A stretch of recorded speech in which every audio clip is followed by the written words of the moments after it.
il n'y a pas de plus grand amour que de donner sa vie pour ses amis. Et là, bon, clairement, il parle de son propre don de sa vie, pour ses amis, mais aussi pour l'humanité. Donc pour vous, hein, parce que vous êtes les amis de Dieu, dans la mesure où vous croyez en lui, et vous montrez que vous croyez en Dieu en entrant dans un espace où, si vous voulez, il y a une forme de...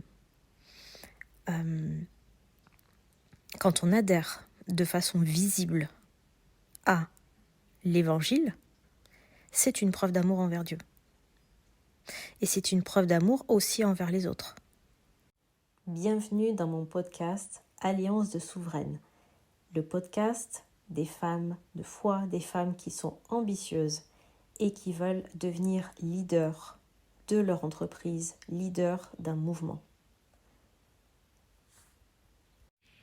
Hello tout le monde, j'espère que vous allez bien. Aimez-vous les uns les autres comme je vous ai aimé. Il n'y a pas de plus grand amour que de donner sa vie pour ses amis. Vous êtes mes amis si vous faites ce que je vous commande. J'aime beaucoup ce passage. Et d'ailleurs, tout le monde aime ce passage généralement parce que le « aimez-vous les uns les autres » a souvent été repris un peu de façon sortie de son contexte, un peu à tort et à travers. Et c'est toujours, je trouve, très important de replacer les choses dans leur contexte. Pas forcément dans le contexte historique, mais dans le contexte d'où sort cette parole en fait, qui l'a dite, dans quel contexte, dans quel écrit, quels sont les mots qu'il y a autour. C'est plus par rapport aux mots qu'il y a autour, par rapport à la construction de la pensée, que le contexte historique. Parce qu'au final, je pense que les hommes, enfin les êtres humains sont tous les mêmes depuis le début. Il n'y a pas de... je suis pas trop d'accord justement avec cette mode. Je dévie un peu du sujet, mais je trouve que c'est important d'en parler. Avec cette mode des hommes évitants. Et c'est assez révélateur, ce dont je vous parle. On parle beaucoup des hommes qui deviennent évitants, ou qui sont devenus tout à coup évitants. Comme si c'était, vous savez, comme si avant, aucun homme, ou très peu d'hommes étaient évitants. Alors je pense que, d'un côté, les hommes sont encore plus évitants que ce qu'ils n'étaient, enfin certains hommes du moins, parce que la société formate les individus à être égoïstes, individualistes. Donc ça, oui, si vous voulez, il y a une exacerbation de l'évitement, mais beaucoup d'hommes sont évitants depuis la nuit des temps. Enfin, on ne va pas se le cacher. Mon arrière-arrière-grand-père était évitant. C'était quelqu'un qui était taiseux. Quand il rentrait chez lui, il ne parlait pas à sa femme, il ne jouait pas avec ses enfants. Il ne faisait que travailler. Et c'est pas du tout un homme qui avait des discussions profondes avec sa femme, il n'y avait pas ce lien d'amour, faut le dire. Il n'y avait pas ce lien d'amour, il n'y avait même pas si vous voulez, d'amitié. Et c'était clairement un évitant. Clairement. Sauf que la grande différence, c'est que c'était très courant qu'un homme rentre chez lui, mette ses pieds dans les pantoufles ou dans ses sabots de bois, enfin que sais-je, et se mette à table sans dire un mot, mange sa soupe sans parler à sa famille et aille se coucher sans dire un mot.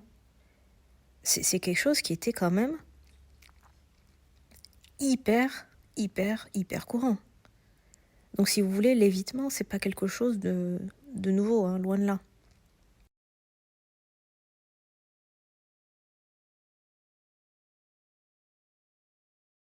Je reviens à ce que j'étais en train de vous dire au tout début, donc aimez-vous les uns les autres. Quoique ça a un lien, hein, l'évitement, c'est un lien avec vous savez, avec le style d'attachement. Et justement, le Christ nous demande de ne pas être dans cet évitement. Vous voyez, je ne voulais pas passer par ce chemin-là, et c'est le Seigneur qui m'y a amené de façon très, très intuitive, très imprévue. Le Seigneur nous demande de l'aimer comme lui nous a aimés, et le Christ, aimer sa famille, aimer ses amis, aimer ses disciples, aimer les gens,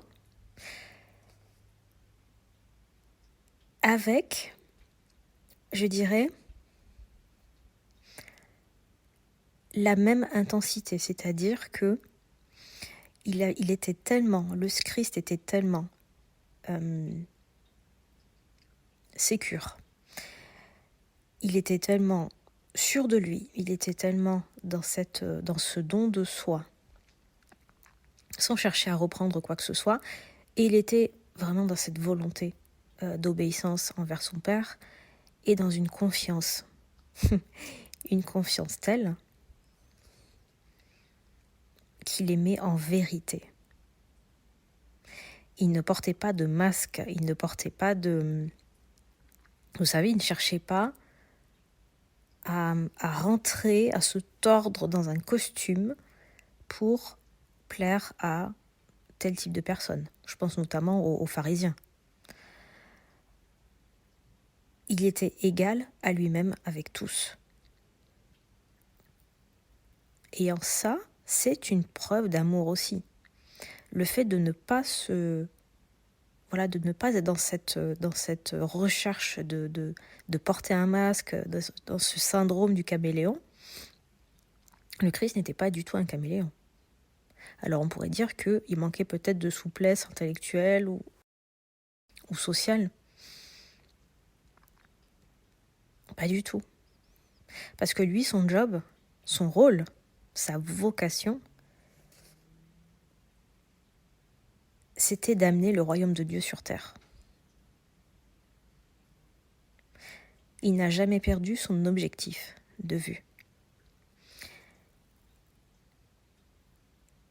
Et le royaume de Dieu sur terre, d'ailleurs, c'est une grande nouveauté. L'amour, c'est une très très grande nouveauté. Aimez-vous les uns les autres comme moi je vous ai aimé. Il n'y a pas de plus grand amour que de donner sa vie pour ses amis. Et là, clairement, il parle de son propre don de sa vie, pour ses amis, mais aussi pour l'humanité.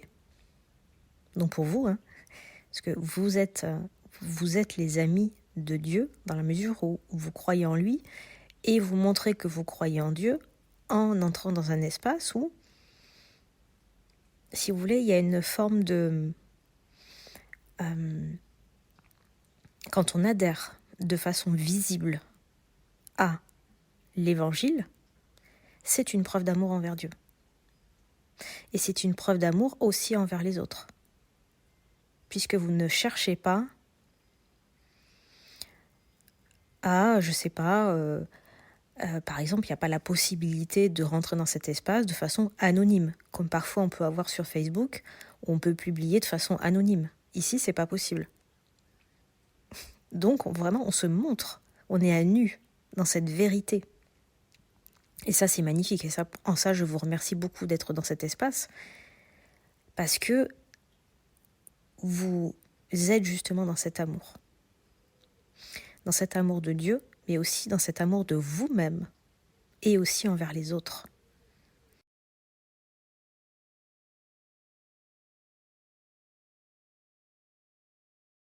Et justement, le Christ nous commande de nous aimer les uns les autres. Ça plaît un petit peu moins, c'est vrai, mais Jésus reste Dieu.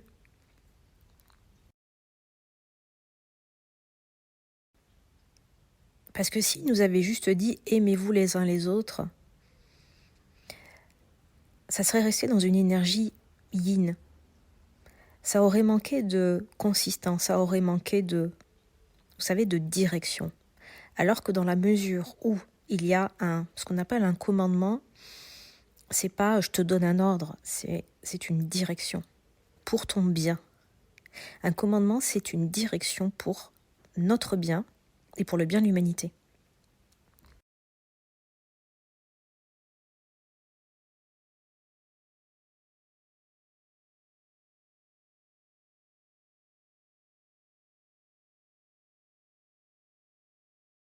Et pour celles qui sont déjà entrepreneurs, pour celles qui sont déjà leaders, vous êtes dans cet amour puisque déjà vous donnez votre vie au sein de votre grande vision. Vous n'êtes pas juste là pour... vous n'êtes pas de simples entrepreneurs. Il y a une grande différence entre être entrepreneur et être cette leader visionnaire qui donne sa vie pour les autres. Parce que votre projet, ce que vous mettez en œuvre, ça a tellement de prix à vos yeux, parce que Dieu vous a mis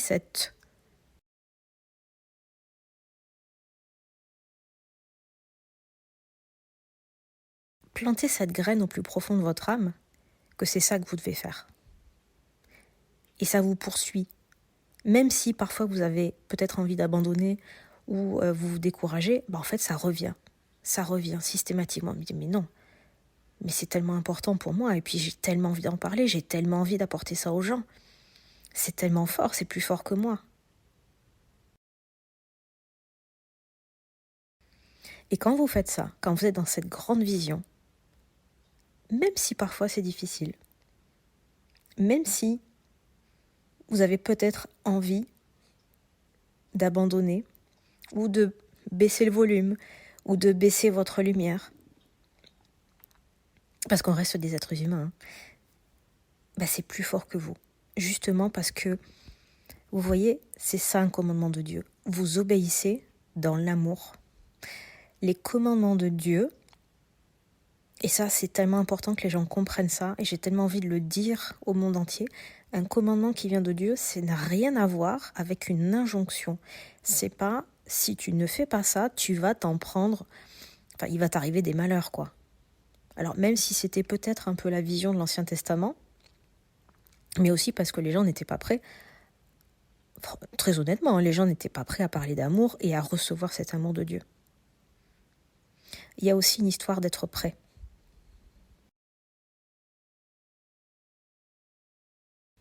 Et je crois que le monde actuel, notre monde, est prêt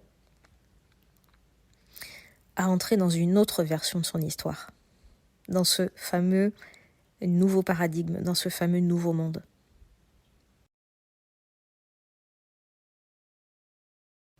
Et je crois très fort, et c'est vraiment au fond de moi, que ce nouveau paradigme, là je sors totalement du human design, ou de tout ce qu'on peut entendre dans les spiritualités, dans l'entrepreneuriat. Pour moi, le nouveau paradigme est fondé sur le Christ. C'est cet amour qui est juste. C'est cet amour qui est pur. C'est cet amour qui est vraiment dans le don de soi et dans l'obéissance.